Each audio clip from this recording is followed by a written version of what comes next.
Hello, I'm wearing this mask right now because videos that have direct, good lighting typically do better, and I do think this video is important.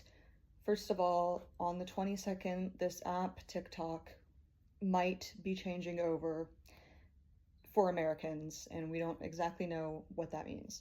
So if you want to stay connected to my content, I'm on Instagram, I'm on YouTube, Substack. My username is Rhymes with Diva everywhere. Okay, now getting on to what this video is. 6 months ago, in the middle of August, my myalgic encephalomyelitis became severe. So it was moderate before then, and I crashed into severe, so 6 months ago. A lot has changed in the last 6 months. I want to go into detail about everything that has changed because my baseline right now is way more stable than my baseline was 4 months ago. So I first crashed because I was doing everything wrong. I was going out too much. I was way overexerting. I also was with someone who did not know anything about ME/CFS, didn't know what post-exertional malaise was, and like would not educate themselves on it. So that alone caused me to be just constantly overcompensating and pushing myself every single day. And it happened, it literally, it felt like a switch going off. I was at a brewery drinking a beer. This is something that I was like capable of doing like once a month, maybe, right? Before. And of course, it was because I was pushing myself to hang out with my girlfriend because she was constantly guilting me and gaslighting me into thinking this was a normal relationship between a sick person and a healthy person, but whatever. I was drinking a beer and I literally like felt myself become severe. I instantly needed sunglasses on. Everything was too loud and I needed to just go home. And that night I just crawled in bed and I was like, something is wrong. And that beginning just got worse and worse and worse as the days progressed. I started being like, I can't be in light, I can't be in sound. And I want you to really understand what my baseline was before this crash. If you look at my content on this app, I have been posting since June of 2025. And the first 3 months I was posting, maybe 2 months, my content is completely different. I'll show examples so that you can just see. I mean, you can see it visually, but if you really watch it, it's like, oh, holy shit. As soon as I became severe, I had to then drive 2 days to Texas to move in with my mom because I ended my relationship. So now we get into the first crash. That first crash lowered my baseline to I could not tolerate looking at screens, sometimes at all, for days on end. I could not tolerate any light in the room. There's tape over any little light source, my cat's water fountain, an air filter, the blinking things on the ceiling. What are those, smoke detectors? Covered up with tape because any amount of light I could not look at. I could not independently bathe myself. I had to eat lying completely flat. So building my baseline up from there took a long time. But I started to get better, and then at the end of September, I was actually really like feeling good. I was able to watch TV again. Like I was like sitting in the living room, like watching episodes of TV, being like, hell yeah. I was going out, like, pushing myself. And I felt like I was actually getting out of it, and then boom, second crash hits. This crash is even worse than the first because it lowered my baseline even lower than the first crash. So the first crash lowered my baseline, second crash lowered it even more, because I'm still unable to do things that I was able to do 6 months ago. So let's talk about the improvements, how I got here, what's better, blah, blah, blah. I can now tolerate having the window open for long periods of time, like, 6 hours at a time, even. I'm able to sit fully eating up in bed, and then I lay back down. I am able to wash my own hair. I can't necessarily get the bath set up for myself because that's too much exertion, but I have been able to wash my hair, which is a big thing. The biggest changes, though, are not exactly like what I'm able to tolerate, but the symptoms themselves, right? Because that's what is debilitating about this disease, is the symptoms. So when I was in my first crash and my second crash, I developed for about 2 months a 24/7 migraine. Migraine with aura, with severe pain, 24/7.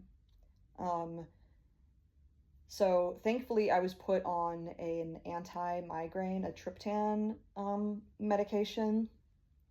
And since then, I now don't have a 24/7 migraine. I have daily headaches still, and I do have migraines still, but I don't go to sleep with a migraine and wake up with a migraine. I go to sleep with a migraine and wake up without one, and then I have a migraine within an hour of using my phone. So it sounds like a small improvement, but it's actually a really big improvement. Having a migraine 24/7 is like traumatizing.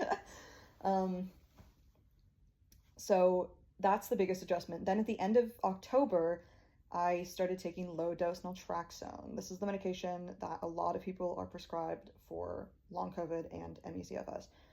I already took this medication when I was moderate, but I stopped taking it because I didn't see any improvements, and it was just too expensive out of pocket, but I got back on that. I started at 1.5, and the first week was literally the worst week ever. I felt like horrible, and then that's how I started to be able to tolerate light. So before I started the low-dose naltrexone, I couldn't tolerate light at all. The taping over everything, that was where I was, because I was in that 24/7 migraine.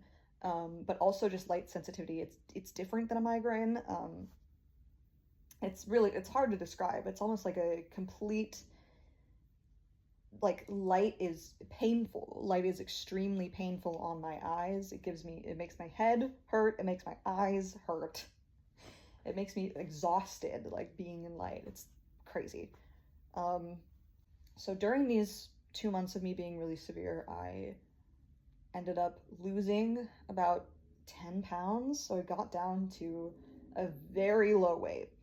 And during that time, but there was a 2-month period where I was eating no solid foods, and I was only consuming liquid foods, and then I would eat like a solid meal like every other day, maybe.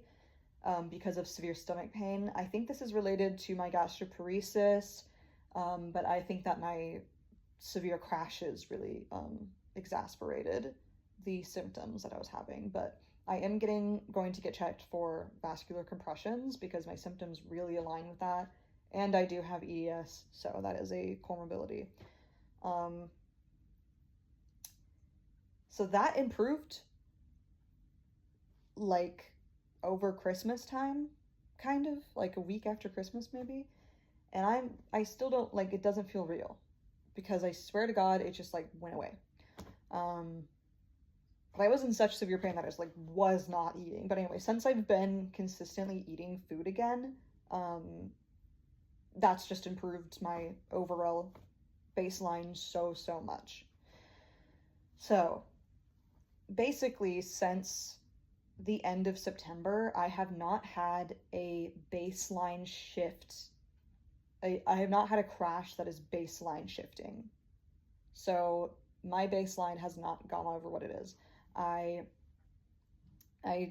abstained from watching TV for 3 months straight because visual stimulation is my worst thing. The worst thing for me is visual stimulation, obviously. So my phone has like every single accessibility feature turned on so that I'm able to use it. I turn on the red filter on my laptop, and that's how I'm able to use my laptop. However, I can't be on any sites that have white screens. So if the screen is white, that's still too much for me. And like, trust me, like I have tried to watch regular TV. I was like, I would love to just see Heated Rivalry in the color it's supposed to be seen in. And I tried to watch about 15 minutes of the show, and I crashed from it. I literally crashed from it. I think I'm still in that crash from trying to watch TV in the regular. So I still have to be extremely careful with myself. Every single day I practice resting without stimulation, aggressive resting without stimulation. That is laying down in silence with no visuals happening at all. You're just up here, just thinking. And that is the only way that I can keep myself like sane and to not be completely, fully symptomatic at all times. I feel like I could just talk about this forever because there's so much to cover, but this is already so long, so I'm gonna end it here. But basically, what I've done, to sum it up: low dose naltrexone, a migraine prevention medication. I'm also on Cymbalta, but that's for like muscle pain. And aggressive resting. And then, of course, the number one thing you have to do if you have ME/CFS or you have PEM from long COVID is to pace yourself. Pace yourself as hard as you can. 30 minutes on your phone, 30 minutes of rest. 30 minutes on your laptop, 30 minutes of rest. Hour on your laptop, hour of rest. You know what I mean? Like, and it doesn't have to be aggressive rest. I listen to podcasts in between.